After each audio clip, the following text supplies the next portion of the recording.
Bienvenidos a Saber Rural. Qué bueno que estén ahí para compartir juntos todos los adelantos científicos y técnicos que le permiten a las distintas cadenas de valor seguir avanzando y mejorar. Y para comenzar este programa les proponemos hablar de ganadería para ver cómo se puede integrar a otras producciones en la búsqueda de la sustentabilidad.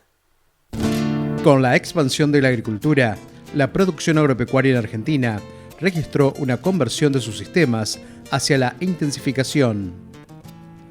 Con este proceso, se incrementó la competencia entre la agricultura y los sistemas ganaderos, obligando a los productores a modificar el manejo de los rodeos y a mejorar la eficiencia en la producción, a partir de esquemas que integren a la agricultura con la ganadería.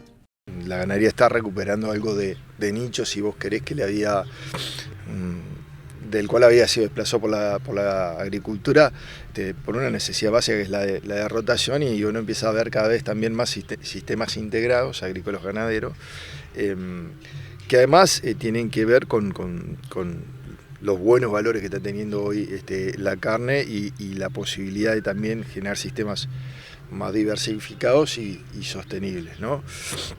Y por otro lado, lo que estamos viendo es que aún en las zonas donde teníamos la mayor densidad de stock de hacienda a nivel del país y que decíamos, bueno, mirá, de acá se corrió la ganadería por la agricultura, sí un desplazamiento dentro de esas zonas a tierras que tenían un poco menos de aptitud, pero también ha habido un proceso de intensificación, de desarrollo de propuestas técnicas, de forrajes, cadenas y demás para esos ambientes, ¿no? Y después otra cosa que es medio ya estructural es la incorporación, ¿no?, del corral en una parte de la cadena como el elemento de terminación, con un montón de situaciones y de variaciones, ¿no? Desde los corrales más grandes y demás, desde proceso de integración horizontal hasta sistema de terminación más chicos para unidades que hacen cría, recría, ciclo completo, con mucha incorporación del autoconsumo. Se están dando estos cambios relativamente rápido. El productor creo que en ese sentido avanza bastante rápido, sobre todo hasta ante los contextos que tiene, ¿no? Pero lo que estamos viendo, bueno, un avance en la intensificación del uso de los recursos a nivel de sistema, ¿no? En lo que es la integración sobre todo para regiones como estas que están integradas ganadería y agricultura, ¿no?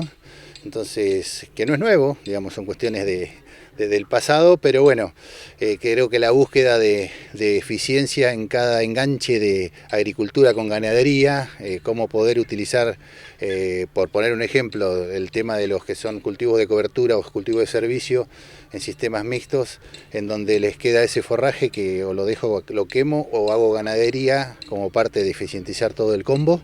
Creo que eso es un ejemplo bastante amplio que ha aumentado el uso en los últimos años, y eso mejora la eficiencia, mejora la ganancia de peso invernales, tenemos un recurso de alta calidad y complementa esa agricultura con ganadería. Por otra parte, el tema de los cultivos de verano también, y bueno, en ese sentido yo creo que ahí hay una búsqueda de sistemas más eficientes, aprovechar todos los recursos posibles. Y además, otro tema que es importante es el uso que hacen de las reservas forrajeras, ¿no? O sea, las reservas forrajeras son herramientas de un costo importante, pero nos levantan la cantidad y la calidad de alimentos que podemos tener en todos los ciclos productivos, ¿no? Argentina es un país bastante heterogéneo, entonces no hay un modelo único productivo. Tenés, yo diría que sistemas más bien representativos o modales por cada una de las macrorregiones, digamos lo que es NEA, ¿no?, central semiárido, pampa húmeda, etcétera, pero hacia el interior de eso tenés un mundo, ¿no? Y eso uno lo ve cuando mira inclusive los promedios nacionales de destete.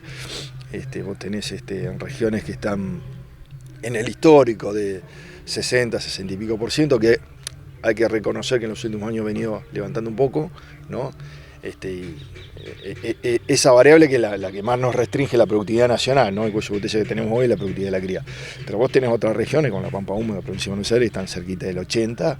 Imagínate que ese es un promedio, y dentro de ese promedio oculto hay gente que está muy encima y hay gente que está por debajo. Pero yo veo, digamos, en líneas generales, a la ganadería con un futuro bastante promisorio, y además me parece que tenemos que hacer el esfuerzo por entender qué es lo que representa el sector para nuestro país, ¿no? La producción de carne bovina en Argentina, que comparte el escenario productivo con la de otras especies, además de generar ingresos de divisas al país, produce empleo y motoriza a otros eslabones de la cadena agroalimentaria. Esa producción de proteína animal, especialmente vacuna, porcina y aviar, se vuelca en más del 80% al consumo interno. Dentro de las carnes tenemos la vaca viva, el cerdo vivo, el pollo vivo, ¿no? Entonces, y la lechería en la ganadería.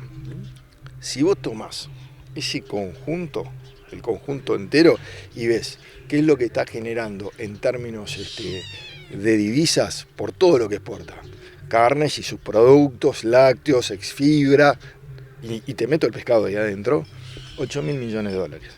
Se agregó todo, ¿no? Se agregó todo. De eso lo más importante es la vaca, que son algo más de 4.000 millones de dólares.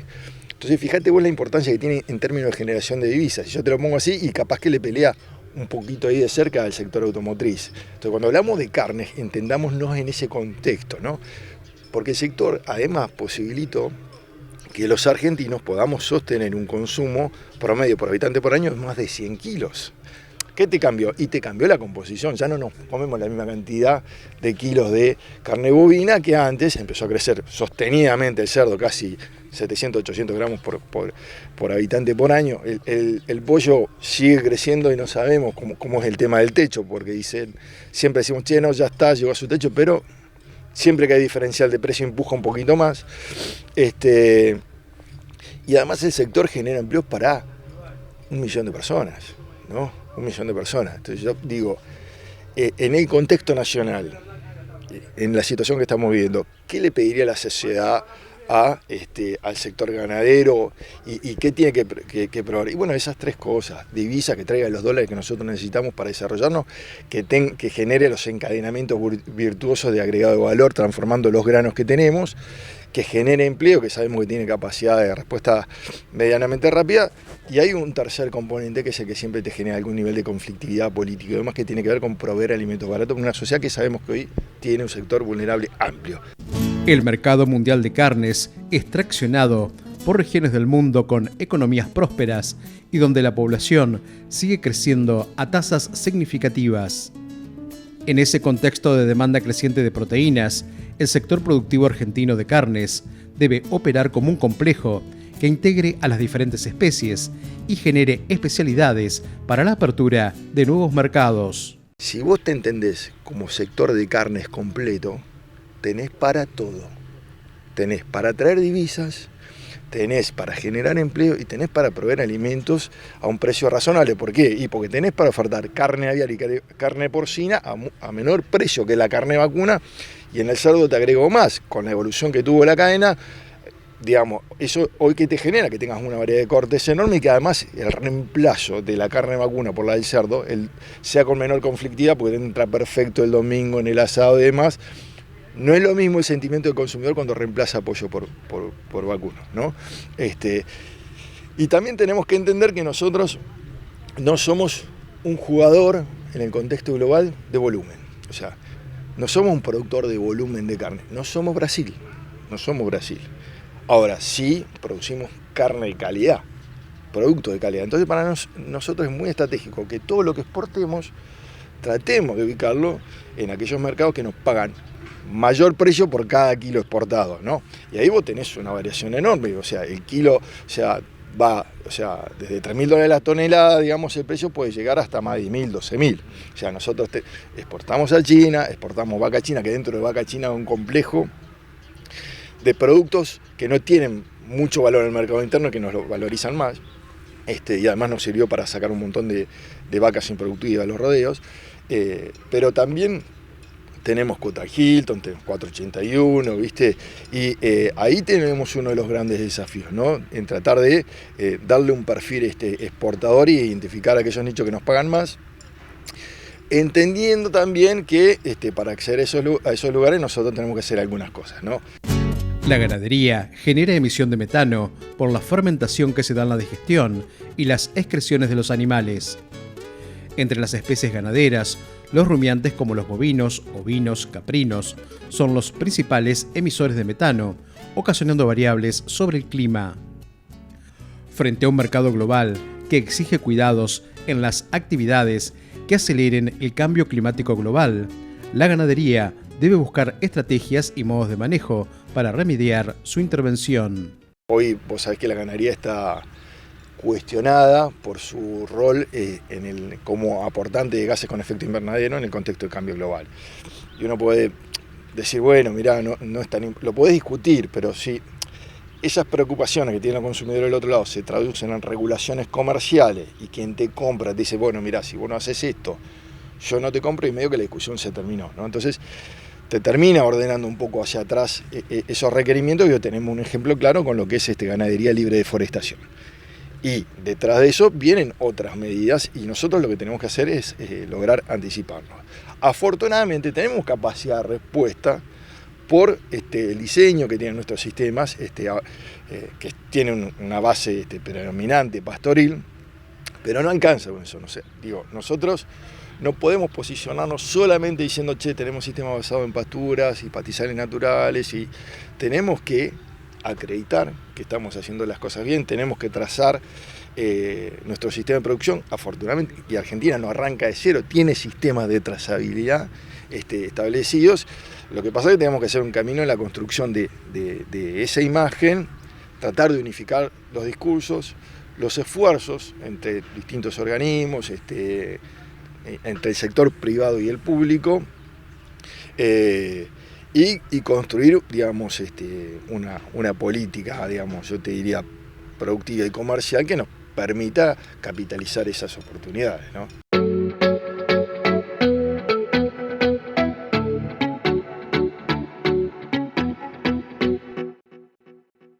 Después de ver cómo se está repensando la ganadería para ser más sustentable, les proponemos hacer una breve pausa. No se vayan, porque en nuestro próximo bloque les vamos a contar cómo se pueden diagnosticar las enfermedades en los animales.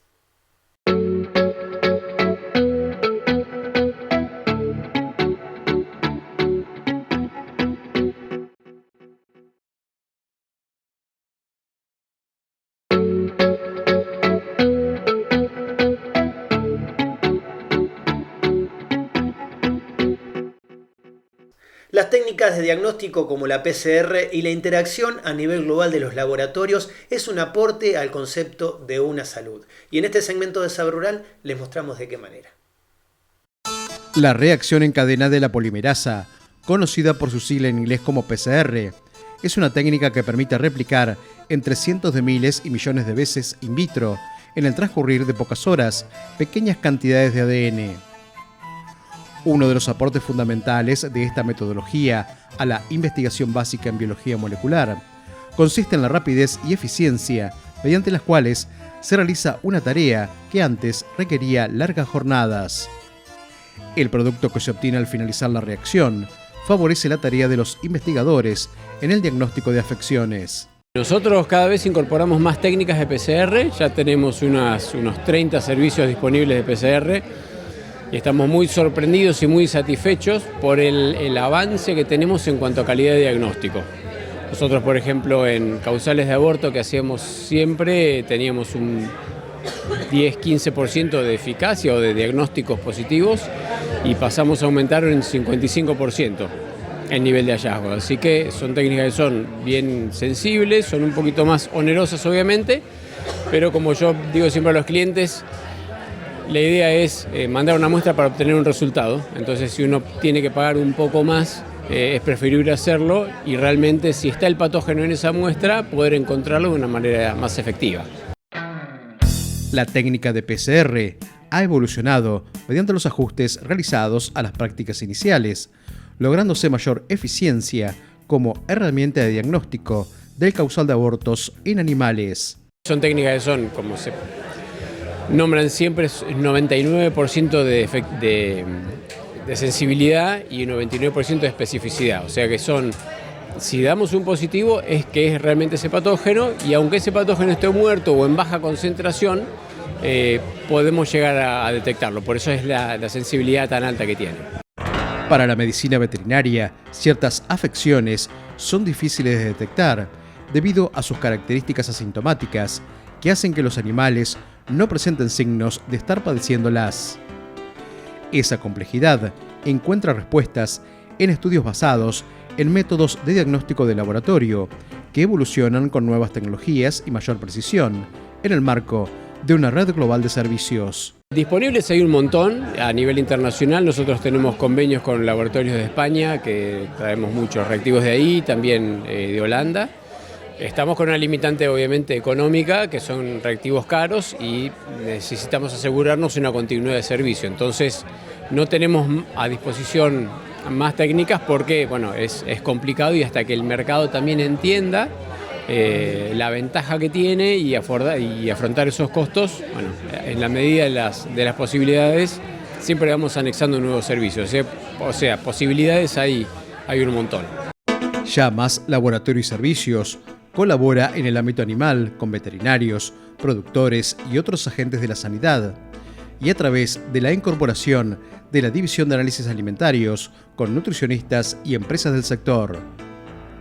Mediante la gestión ante organismos de calificación, el laboratorio ha logrado la acreditación de normas que le permiten certificar de forma competente, ampliando su trabajo con el intercambio de una red de laboratorios internacionales. Es un convenio internacional que lo que se hace directamente es, nos proveen de reactivos en forma exclusiva, y hay un convenio de reciprocidad también, con una política de confidencialidad de aportar estadísticas que ellos también tienen y compartir también datos, obviamente manteniendo la confidencialidad de nuestros clientes, pero sí viendo cómo en los diferentes países, con diferentes tipos de muestras, qué aislamientos o qué diagnósticos positivos se tienen, como para hacer una suerte de red global de estadísticas para ciertas enfermedades. Con la adopción y desarrollo de nuevos métodos de diagnóstico y técnicas complementarias, es posible identificar el origen del problema para de esa manera mejorar la sanidad. El intercambio de conocimientos y datos entre diferentes regiones facilita el reconocimiento de las potenciales amenazas en materia de bioseguridad. Lo que hace esto es, muchas veces se pensaba que una patología o un cuadro clínico pertenecía o correspondía a un patógeno, a alguna bacteria o algún virus en particular, y con esto se está descubriendo que realmente hay otros patógenos involucrados. Entonces, las posibilidades que hay para ampliar la investigación es muy importante y súper interesante.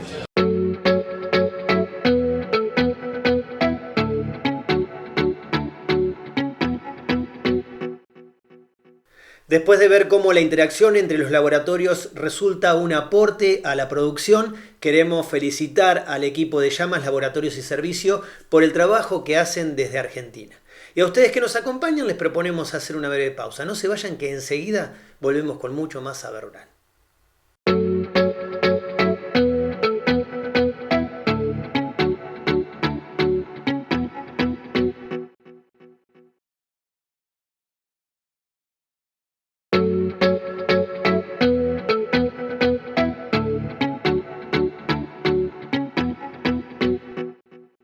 Los sistemas productivos intensivos generan residuos que impactan en el ambiente, y para ver cómo se pueden convertir esos pasivos en activos ambientales, compartimos con ustedes este informe.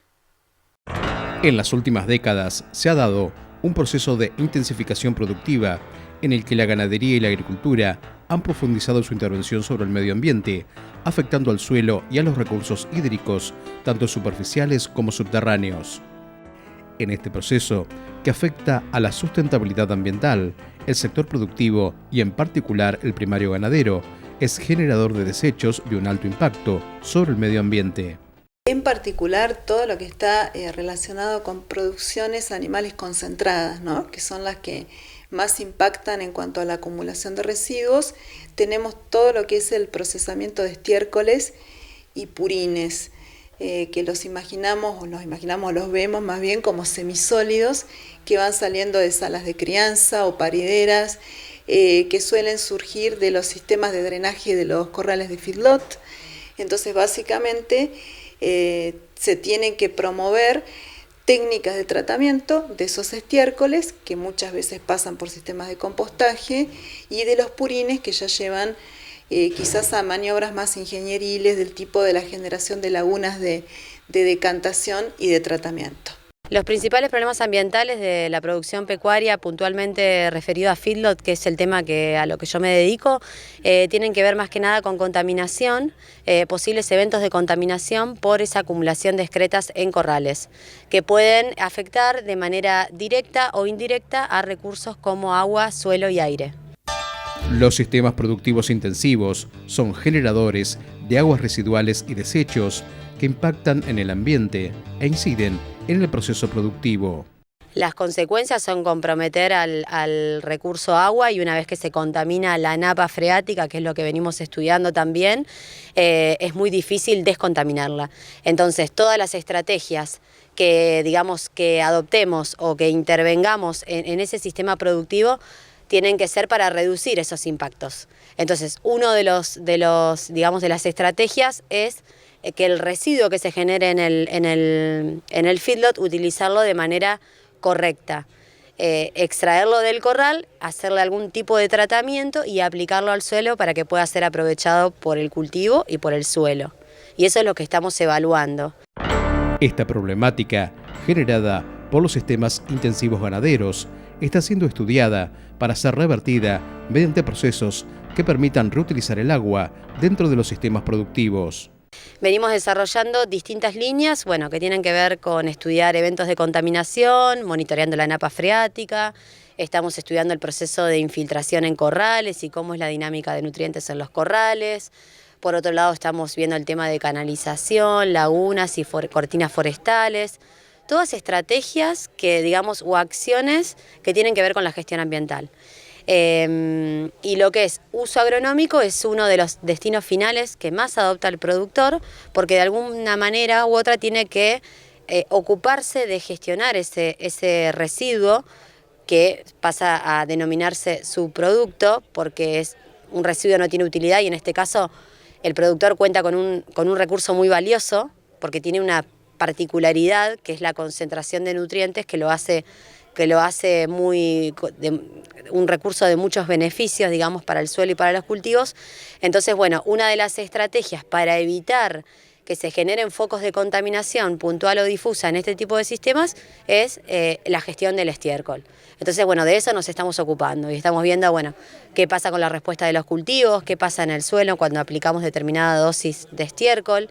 Y todas esas actividades se enmarcan dentro de un grupo de gestión ambiental en feedlot que formamos parte, INTA Villegas, INTA Anguil, la región CREA Oeste Arenoso y productores y empresarios de la zona del noroeste de Buenos Aires, que es donde yo trabajo.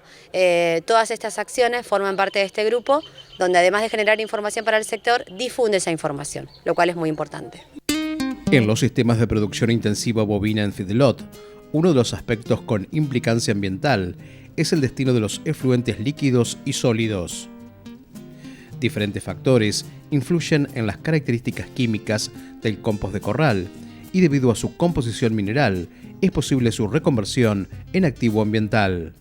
Lo que ya nos residuo principalmente el aporte es en fósforo, en nitrógeno y en potasio, como los macronutrientes esenciales, brinda un gran aporte el estiércol, y después tiene otros como propiedades, o otros micronutrientes que pueden incrementarse, como es el zinc. En nuestra zona tenemos deficiencia de zinc, que es un micronutriente importante para la planta, lo cual el aporte de estiércol es muy importante, y es lo que estamos viendo, que aplicando 20 o 40 toneladas de estiércol se ven incrementos en ese micronutriente en particular. Comparado con los fertilizantes comerciales en igualdad de peso, el estiércol es pobre en nutrientes como el fósforo, razón por la cual se aplica en cantidades de 50 a 100 veces más que los compuestos químicos. El estiércol aporta importantes cantidades de calcio, magnesio, azufre y oligoelementos. No nos podemos independizar 100% de las fuentes minerales tradicionales que utiliza el productor, porque la disponibilidad de nutrientes en este tipo de residuos, que son orgánicos, no son inmediatas. O sea, el nitrógeno total que tiene concentrado ese estiércol está disponible entre un 30 a un 40%. Por lo tanto, no nos podemos independizar de otras fuentes para no afectarle el rendimiento del cultivo. En cambio, el fósforo es una de los nutrientes que está disponible entre un 85 y un 90%, por lo tanto, el primer año que apliquemos una X tonelada de estiércol, vamos a tener una respuesta inmediata en esos niveles de fósforo. Hemos visto en empresas que ya datan de varios años de aplicar estiércol, que han reducido y directamente ya no compran fuentes fosforadas por los incrementos que generan al utilizar estos tipos de biofertilizantes.